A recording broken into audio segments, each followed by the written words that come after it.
Coast is going to be looking for that matchup, you know, dodging the Lycan away from the Timber. Absolutely, and they're playing very defensively over here by this rune spot. They're all grouped up and trying to just get any information possible by sending out the wolves. But over on that low ground, you have the side of Mud Golems approaching here. Ujibe. Oh, Ujibe needs to run a little bit more, but he is going to get rooted in place thanks to Fata. There's the spin, and that's going to be our first blood. Very nicely done, Chessie. Gonna just jump away here. A slippery fellow, that puck. They're going to get all 4 bounty runes. And that is not the way you want to start a game for sure. No, definitely not. Not with a very snowbally kind of draft when you are playing with this Lycan. Definitely don't want to be playing at that deficit. And let's see that lane matchup. Timber is going to run toward bottom, and it's going to be Void Spirit versus Lycan. So Charlie will be pretty happy. And they're going to have the Ember and the Coddle down there versus that big pressure lane, which is very ideal for them. This is actually quite nice setup. Chessie, a cute little orb to make sure that he can keep blocking the off lane. And they're going to fissure block it too. Very nice here, trying to equalize those lanes a little bit more, put it more in their favor. And yeah, so we've got Charlie facing up against 9 here in the mid lane. It's a little bit more comfortable for him for sure. Yeah, he'll be able to get much better, like, uncontested farm as it's like. And not saying that he's going to shut down the Void Spirit by any means. 9 is going to free farm, but Timber isn't going to bully him out of the lane, which would happen if he was bottom. Seeing Biver already start to pull waves and also block the full camp. He does get the block pull. Nicely done by Biver. And oh, look, the bounty's still there. Oh. Yeah. Well, they get the other one too. Just for good measure. There we go, all of them. They were getting too comfy. They're like, oh yeah, someone will grab that, I'm sure. And they just totally forgot. Man, imagine being on top of the world like that, Fog, where you could afford to forget to grab a bounty rune. Yeah. Seeing mid, 9 has killed 3 wolves so far, I believe. And he's trying to go for another one. So he's going to get, I mean, a 4th wolf. That's very significant in mid. You see he's already got a decent experience lead for the moment. 1 wolf has been killed by the enemy team. I only said 1. I swear I saw 2 die because he killed the initial one too, but okay. As bottom, 33. This lane, he has to be a little cautious in the first few levels because it's just so much harass and magic damage. Yeah, the Coddle Blast definitely does not feel great when you are a Timbersaw and you just want people to go and click you. Biver, though, making a little bit of moves here. Just going to harass a bit with the Battery Assault. Try to drag those creeps over and upwards here. Pretty quiet game, though, otherwise. After that first blood, feels like everyone's just playing pretty cautiously. Granted, it is difficult to, you know, go and hold down a puck or something like that. Timber's not exactly the easiest kill in the world, despite the large amounts of magic damage in that lane. We might have a bit of a quiet one for some moments, unless like Fada dies because he's out of position versus this Earthshaker. I don't see many kill threats happening on the map. Like Zibe, he has boots versus Clockwork, so he's speedy, shouldn't get caught. Ember Spirit's not going to get threatened. Lycan shouldn't. Yeah, this is looking to be like a pretty stale start here. Skeeter's going to start getting hit by Chessie a lot, so top maybe the safe lane can get punished, but they can't kill Puck or Earthshaker. Like a Fissure can just push them out, and for the most part, Era shouldn't actually be playing in the lane anyway. I have a feeling, though, once we get those level 6 online for the... man, I mean, it's tough, right, though? Because, you know, you want to see this Void Spirit start to get pretty active. You want to see 9 start to make these rotations, but if he leaves the lane, Charlie is just going to be chomping away over at that tower, too. Yeah, maybe the 4-minute runes could look to kick something off, because there are some big things that Biver can make happen. He does have some, you know, if he finds the Earthshaker, if he finds a position to actually get people in cogs, he actually does find Supreme for a second. Gonna need a little bit more damage to take him down, though, so just a good, healthy amount of harass going on in that bottom lane. Seen those 4 bounties having their effect already. A 1k gold lead for the side of Tundra. Definitely feels nice. Skeeter here in the top lane, just putting a little harass onto Chessie. But again, it's a puck. What are you going to do? You know, you really do need Fata to be there. And even then, you have to just already have chunked away at some damage on him. But of course, with an Oracle, once they reach that level 3, the kill potential definitely goes up with the 2 points of the Purifying Flames. Yeah, still just gonna be it's gonna require like a misplay from Chessie or them committing for a kill for them to ever actually get that set up, though. As we see Fata thinking about denying his own ward, but he's actually just going to pressure Era, and there's that nuke. Still only that level 1, but We've got a haste rune that just got picked up on the Void Spirit as well. Surprised that he didn't opt to try to make something happen, but perhaps just too worried, wants to stay over here in the mid lane and get that farm going on. Skeeter taking a little bit of damage, but again, it's just a lot of pokes and prods right now in this early bit of the game. Yeah. Charlie's done a great job. So 11 denies. He's doing great versus 9 right now, getting all these. And he's actually been resummoning his wolves constantly. Like right when the wolf is about to die, he gets a nice resummon versus 9. But 9 now with this haste. Yeah, he's trying to do some body block. I don't think he has quite enough damage though, and he's sitting a little low himself. Does have another bottle charge. Does have his nukes coming up in 5. Might go for Charlie. Yep, it's definitely going in for Charlie here, but does he have enough? Oh, he needs maybe one more hit. He's going to go for the dive. One more hit, sorry. Teleport coming out. This is not looking great because you have a rotation here from Era. Charlie trying to juke around in the trees. He's hunting. He's not going to be able to find him, though. The Mango gets used. Nice fissure from Era. Will actually protect Charlie as he throws out another Aether from it. Charlie, though, he's off to the side. They need a little bit more damage, and he's just chasing him down, trying to get the final hit off. The Illuminate comes out now from Zibe. He's made his own rotation, trying to protect him, and it looks like these supports have done their job. They played the bodyguard. They protected President Charlie here in this mid lane. Did force the 2 rotations though. He did make them move the whole way over. Now they're gonna have to adjust and make their move back. So nice aggressive play by 9. And let's see if they can capitalize on it at all, because both supports left. Are they actually gonna look to make any move? Top is still very hard, and I mean even killing Supreme is still a little bit tough. So not gonna be the case. And the supports will stick around mid to guarantee that they can block that rune as 9. It's a decent chunk of damage from the Illuminate. And they have the catapult. They've taken out the dire side catapult, so they're actually gonna have to rotate the clockwork mid to help 9 from the siege. Tower's taking a lot of damage. We'll force them back a bit, but like you said, forcing rotations out as well, so leaving that bottom lane pretty open 1v1. I'm sure the Ember Spirit does not feel too bad about that. 33 just hit 6 though. He's gonna start threatening now onto Supreme. Not gonna give him any lane as the catapult. What the heck? Okay, the bottom catapult just passed the whole creep wave to just die to the tower. That was... I've seen that lately, but... That's a catapult that has seen too much of the former year and decided that 2021 wasn't gonna make it any better. I mean, that actually hurts quite a bit. Like 33's level 6, so that's his time where he can threaten the tower with this catapult, and for some reason it just charges the tower and dies. Okay, well, that'll give a nice bit of space here for High Coast to make moves around, send the Ember toward mid, as, yeah, this bottom push is now kind of negated because of that. I wonder why that is. Is it just like an aggro thing, or...? It's a weird aggro thing where if like a hero gets hit by something, the catapult takes priority. I've seen it a bunch of times happen in mid. I haven't seen it happen so much in like the side lanes, but I mean these type of small things they do hurt a bit. But we do see Tundra still up to a 2K lead. These 3 lanes are going really well for them. They have shut down the Ember significantly bottom. Ivor just going and placing down one of those sentry wards, keeping tabs on the Lycan, making sure that he's not comfortable and that they know exactly what his progression is. I do like Zibby though. He's down in the bottom lane. He's going to be able to keep them off the tower for the most part unless they go for a bit of a dive. But one of the benefits, as BSJ said earlier, is that you definitely want to have these supports that can shove out creep waves. They're hunting for him. They know that he's going to be down here. Biver's on the prowl. Zibby. Indeed.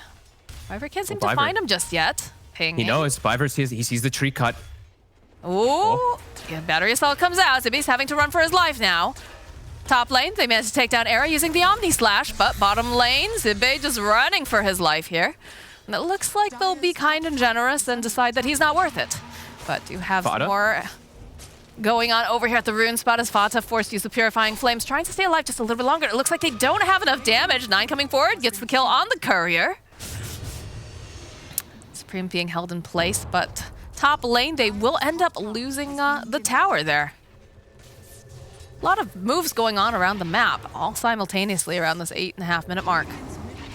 Yeah, nice deny though from 33, and he also kills at least one of the book 1 summons, so more gold for them, as we see. Yeah, 2K gold lead and continuing to grow. See what Chessie makes happen, as he does have coil available. He's got to maybe bail out Zibbe, as they're going to go on Biver. Yeah, you have to hold him in place. The Dream Coil, throw out the Illuminate. Get off a couple of these little clicks. You have to be a bit careful. Era making his own rotation here. Should be able to help get this kill. Totem comes out. Chessie on the hunt. Over on the side, though, Supreme has managed to find the jug. Silence comes out, and eventually the puck will pop. But Skeeter's going to be able to run away. They chased for a long time. Gives some time for Tundra to set up, get some decent damage on mid, and also look at 33. He's dragged the top wave. He's bringing it to the mid to pressure that, as well as push top with this. A nice move by the Timber. It looks like we're going to have a skirmish in the middle lane. Supreme sitting very low. The Purifying Flames coming out, and they'll take out Supreme. Pretty big slip up by him there, too. Just very far forward versus the Oracle. Yeah, a little and versus surprised that about Void Spirit, not expecting to get taken out. Just more damage than I think he expected coming. As that tower pressure. Yeah, huge rotation for the mid lane right now. Not sure what they can really hope to do. They can, you know, spam out a couple of these Illuminates, but 9 and 33 don't seem like they're eager to leave at any moment. Oh, teleports aren't coming out, though, as well. 33's courier does get murdered during all of this as Supreme's back in the mid lane. Roots into place. Should just be able to Timber chain himself out. He's got the Chakram. And the jump in here from the Puck. It's going to be another Remnant going forward. 33 is taking too much magic damage, though. He is going to go down here, as now it looks like the Void Spirit. He had the Aether Remnant up, but he will fall to Charlie. And just like that, that mid push is over with a big rotation. That was huge. Yeah, killing the Hood. If he had Hood, potentially he's able to tank a lot more, maybe get even a return kill. But they kill the Hood, they get a nice double kill on the cores, and now they can continue to look to pressure and maybe even take out Fada up top. He's saving the chains. Yeah, they should be able to get this. Just waiting to make sure he can't purge them off easily. Still gonna be able to do it. He has his own ultimate as well, but I think he's gonna end up taking just too much damage with that Slight coming out, and Supreme just chasing him down, giving a couple more clicks and whatnot. He's healthy. No, he's actually gonna be fine. He's looking to turn. He's got double nukes. They've got the Void Spirit rotation. Dodge. Hookshot comes in over onto the mid lane, though. This Coddle not looking as lucky. Zibe trying. Does manage to get the Blinding Light up, but the Chakram is too much. Top lane now. They turned right back around over onto Supreme now that they have the Void Spirit joining in, but aren't going to be able to go and collect that kill. Not yet. And mid tower beginning pressured. Looks like it's going to go down here. And it's the fact that they're the ones taking the towers says a lot. When they're playing versus this, like in this early game draft, and they're the ones already starting to do this with 33, it's definitely a bit of a problem here that we're seeing for High Coast. I mean, this is exactly what they were talking about during the draft, right? The fact that 33, you know, he has a very comfortable lane. He starts to pop off. He starts making all the space. Granted, you know, they did manage to take down his Hood of Defiance, but he still hasn't had too much difficulty even not having those components right now. Yeah, I mean, it's going to come out, and he has another 1,300 gold to boot on top of it. So look how aggressive he's playing. He understands how strong he really is right now. And there, the Hood's going to come, and we'll see what the secondary choice of item is. It'd be a Lotus or a Yule's. Probably one of those two. Mm-hmm. I like the idea of the Lotus. I think that seems very good. Let's see. It's always good versus Ember Spirit for your team to be able to protect them from the chains. Got a couple. He's queued up the Yules. Spells too. I think he might still switch because Yules, you can get countered versus the Lycan book. But I think, I mean, either way, it's still a valuable item. It's going to make him pretty much invulnerable. The other one is more of a stop-list item. It helps your team out a little more. Yep, another tower going for the way of Tundra. Almost all 3 tier 1s. Now, I thought the whole point of this High Coast draft that we're looking at was supposed to be, you know, get a lot of momentum going and start running them over. And it feels like that has not happened really at all. What do they need to do now, Fogged? Because it feels like, you know, with all these loss of the towers, the fact that this Timber Saw is getting bigger and bigger, it feels a little scary for them. I want Charlie to just finish the book 3, and then they can look to just kick up the pace and look for these constant fights, because they have great team fight with their draft, but they're getting picked off a little bit here when they are split up. No, the hook shot from Biver will be able to go and collect over onto Zippy, and they just realized that Supreme's over here too. I don't think they have any more catch, though, so he's going to be able to walk away. Yeah, I think they have to wait for these next 2 big items. Like Chesty's Blink Dagger is about to be done. The book 3 is about to be done on Charlie, and I think then they can really look to start gunning down and looking for these fights. Because like we said, you know, Coil, they have Earthshaker ult as well. They have a lot of different things to throw in. While the Dire side, they don't really have that straight team fight. They just have these heroes that can push lanes and get this good farm and be pretty unkillable with the Jug Timber. Right. Everyone's just hanging back for now, like you said. They're probably just waiting for those next items to be coming up. Blink Dagger getting picked up, though. Pretty big deal. Orchid's completed now for Void Spirit. And, of course, the Necro Book. Another level completed for the Lycan. It's a very, very nice timing for this Orchid. This can trip things up a lot, so both teams are going to look to actually smoke up and look for the engagement. And yeah, Chessie, he may have the blink. He just has to watch to make sure that he gets the initiation from kind of the tree line or from the fog or from a smoke or something like that, so he doesn't get instantly orchided. He is pretty much one of the main sources of initiation here for the side of High Coast. I keep looking at Chicken Fighters, keeps throwing me off. I know, we have both names, right? We have Tundra and, well, Mud Golems and Chicken Fighters, but not really. Not really. Supreme on the bottom lane, though, is taking a little bit of harass here. It's going to get nuked, held into place. Here comes the move, Charlie. Here comes the rest of the team, though. Fada just getting nibbled at here by all of these summons. Is going to be forced to use his own ultimate to run away. TP out. Dreamcoil's going to get used down over here on the side. Going the easy Echo Slam over here. It doesn't really do that much, though, against this Timbersaw. He's too powerful. His silent stuff, though. Turn back around. They've got a lot of damage over here onto this puck. For on the backside, Biver and Era kind of duking it out. Era's not looking too healthy, though. He's going to be taken down. As the rest of the side of High Coast seems to just want to walk away now. That shows a big problem right now, where they show up with all their big timings. They only get the Oracle, because Chessie has to actually coil him to make sure he does die, but now, 9. He's got the Orchid. He's going to try to run those remnants, though, coming out from Supreme. 9, though, just going to be able to go right down into low ground. Doesn't matter. They have that vision, so 9 will die to a slight. Okay, there we go. They do get the secondary kill, so decent, but we're definitely seeing a bit of problems where when 33 shows up, he actually went for Vanguard, and now he's going to go for Eternal Shroud. He's switching the build up a little bit. Vanguard, very valuable versus all those summons. Just holds his ground, and they can't actually push a tower. Now, they didn't even touch that tower bottom, just getting a couple kills.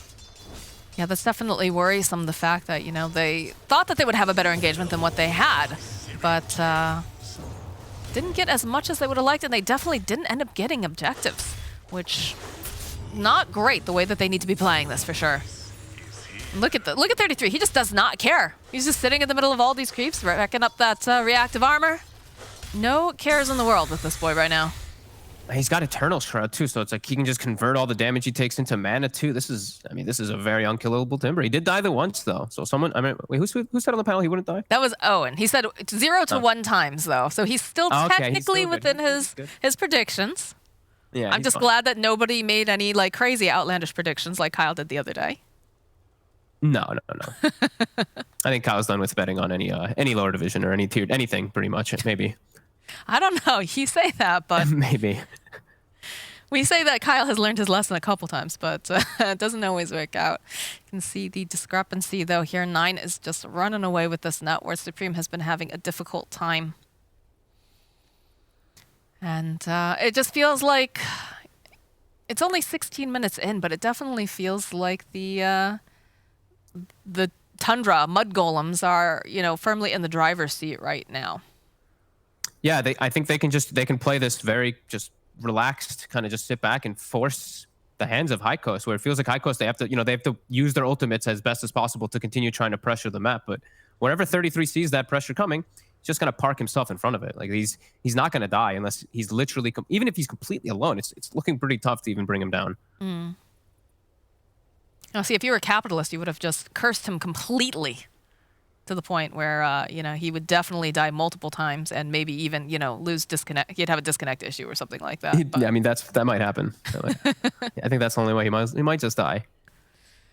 Could be. Man, Chessie, I like the green screen setup on him. I like the fact that he looks like he's playing outdoors. The nice warm sunshine that doesn't exist in Sweden right now. That is pretty cute, actually. I like it. Not as cute as cat cams, though. More cat cams, please, Fogged. I don't know where he is, actually. My kitty, I don't know where he went. Just wandered off. He's been sleeping all morning. He was bugging me last game, trying to make me play with him. All right, we're getting ready. Ready to go. So let's see. See how they weather the storm of 33. That's a big storm, and it's only getting bigger. All right. Right now, looking at the net worth, 8.7K currently for Skeeter here. 8.5 on the Timber and 7.1 on Void Spirit. Puck is the next highest coming out from the side of High Coast, which is unfortunate because it doesn't feel like he's able to do a whole heck of a lot. And as we say that, he immediately gets silenced up, dragged up into cogs, and he's just dead. Nothing that can be done about that. Charlie joining into the fight here, but they just teleport out. Yeah, 9 just jumps into the tree line, and he'll be able to cut his way out with his Quelling Blade. They do lose that Obs Ward that was scouting out Chessie, a very nice one. God, look at 33. Look at this guy. Yeah, he doesn't care. Just pokes right back at Supreme, says, oh, that's really cute.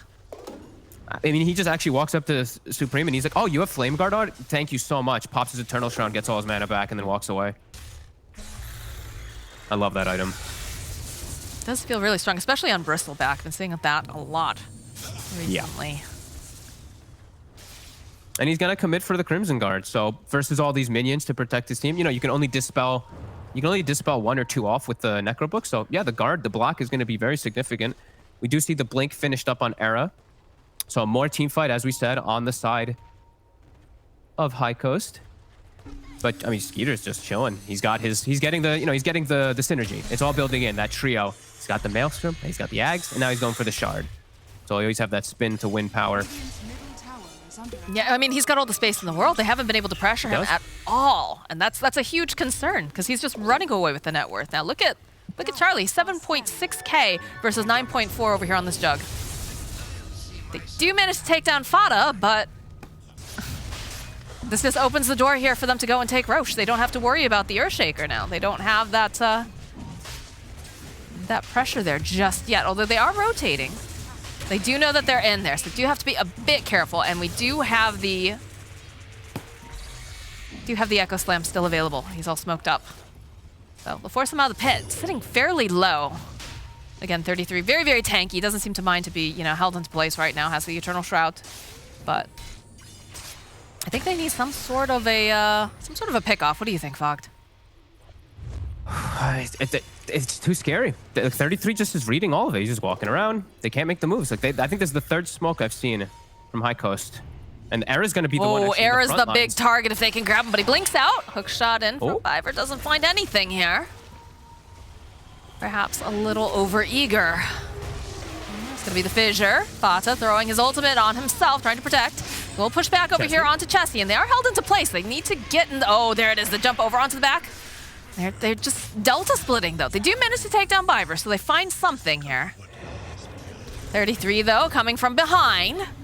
Chessie jumping forward. Looks like he's going to be able to get enough damage off over onto 9. So 9 next to Fall Skeeter here. He does have the Omni Slash, trying to get some of those nice balances. It's going to be unsuccessful here as 33 just poking. Chessie also, though, trying to find an opening. 33 looking at Supreme. They're just dancing on them. Chessie as well as Supreme. The lack of stuns. 33 will be left behind in front of all 5 heroes, but they don't want to challenge him.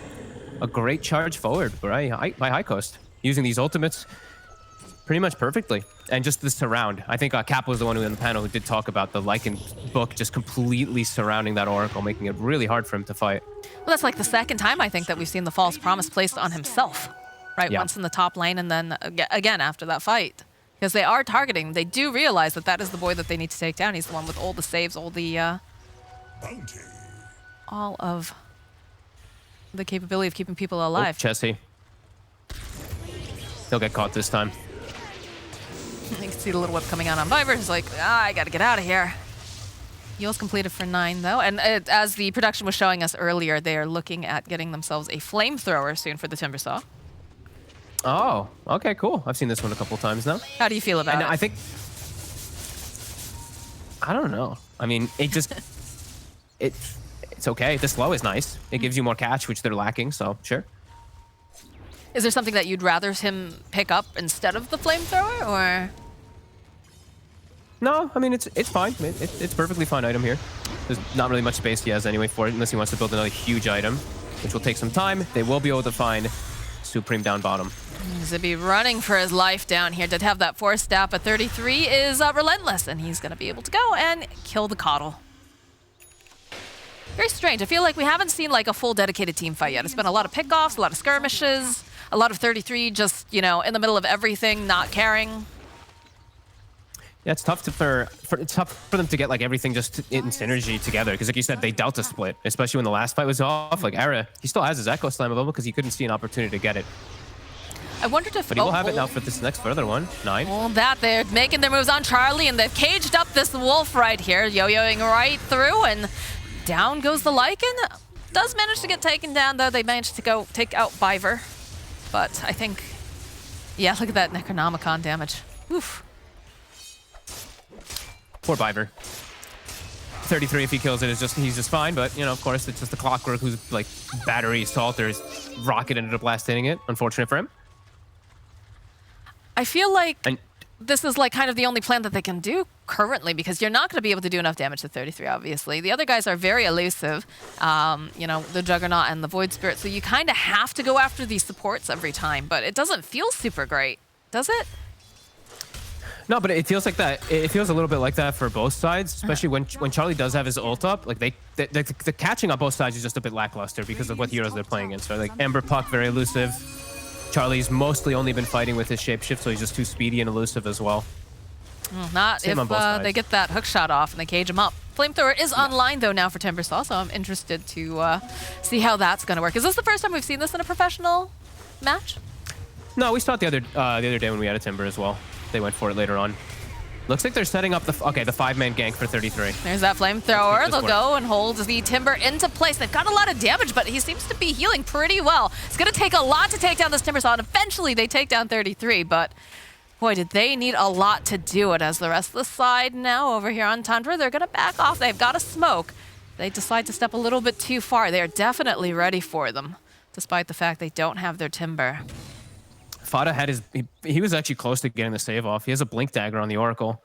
So a couple, like even one more second, he gets the blink and the false promise, and they can maybe look to re-engage the fight. But good grab. That's the Puck ult as well as the shapeshift though. So let's see if they look to fight back when they do have the respawn, at least from the Timbersaw shortly. And there's still smoke, so they still can look to catch any heroes that do step up on the front line. 9 with this Orchid.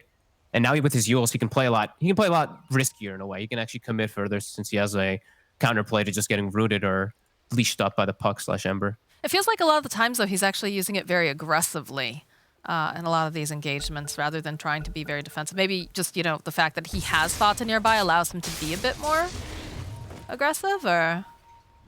I think he has to save it for the silences and the coils from now on. Okay. Eternal Shroud also being considered now for the Jug. Oh.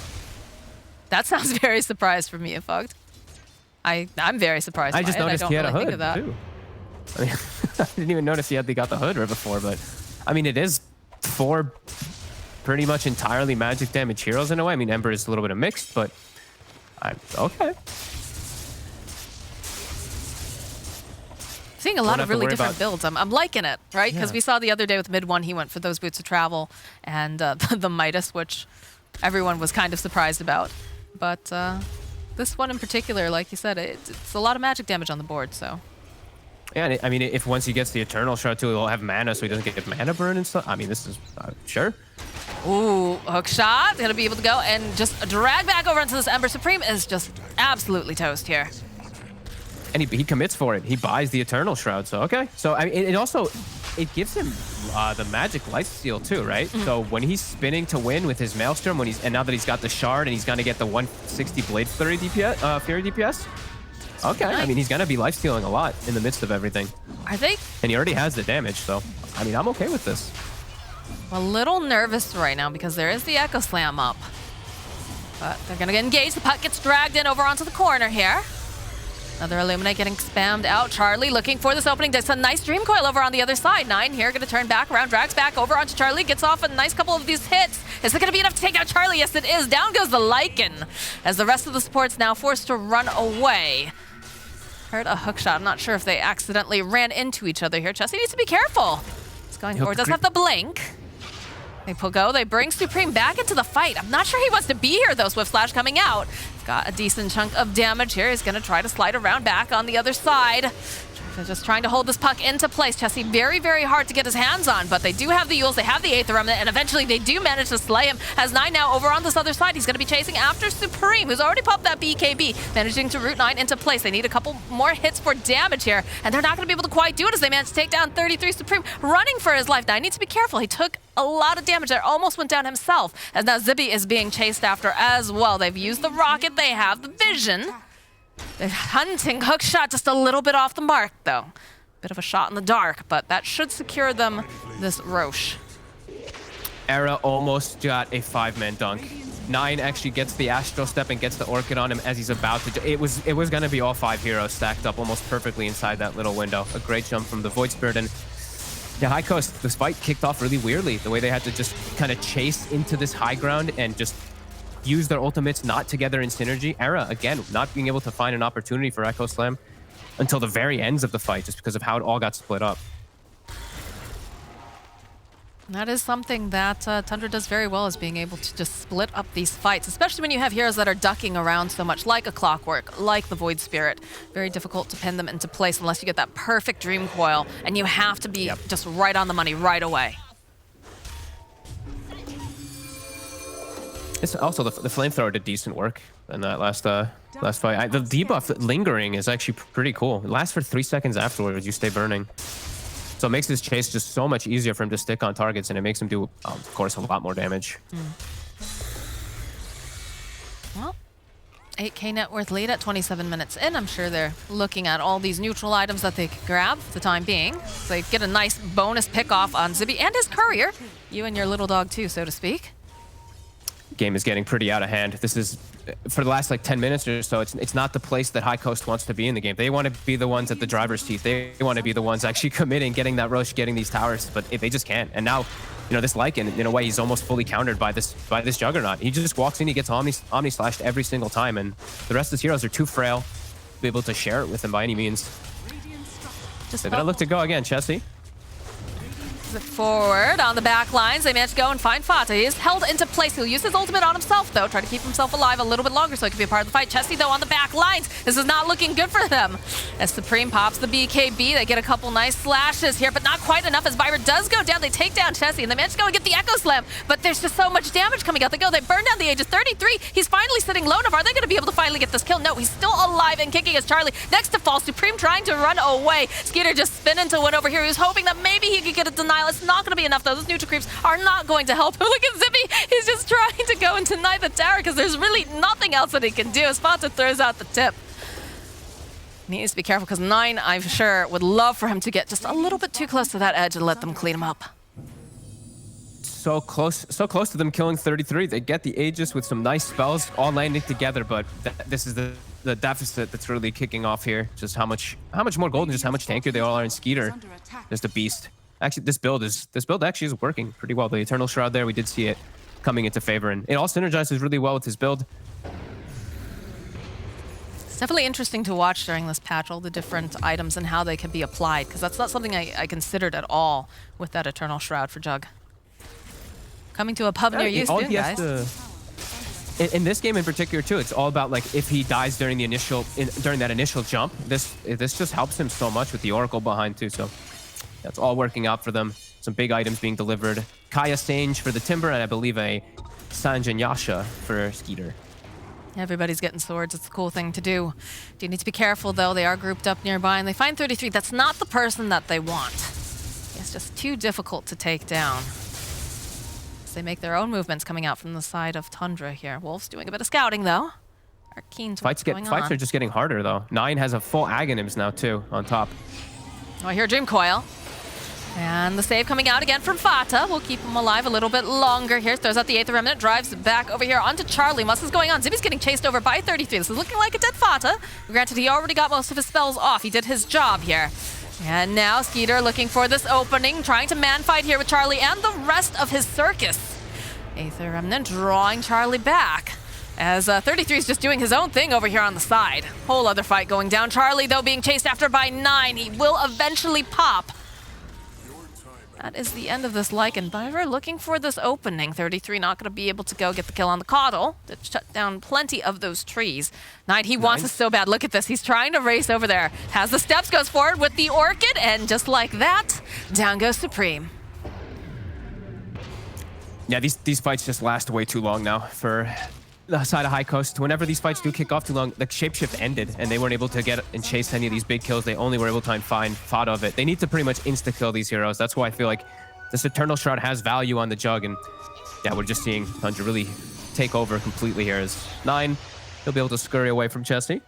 He's thinking about it, though. Look at him. He's got the blink ready. Hoping he gets lucky with this orb here. He's got Coil on too, but yeah, he can't. No. Just chasing for too long at this point. Candy kill. Radiant's bottom tower is under attack. Viper feels like he wants to try to make something happen here, but puck is very difficult to hold into place when you're just a clockwork. All right, well.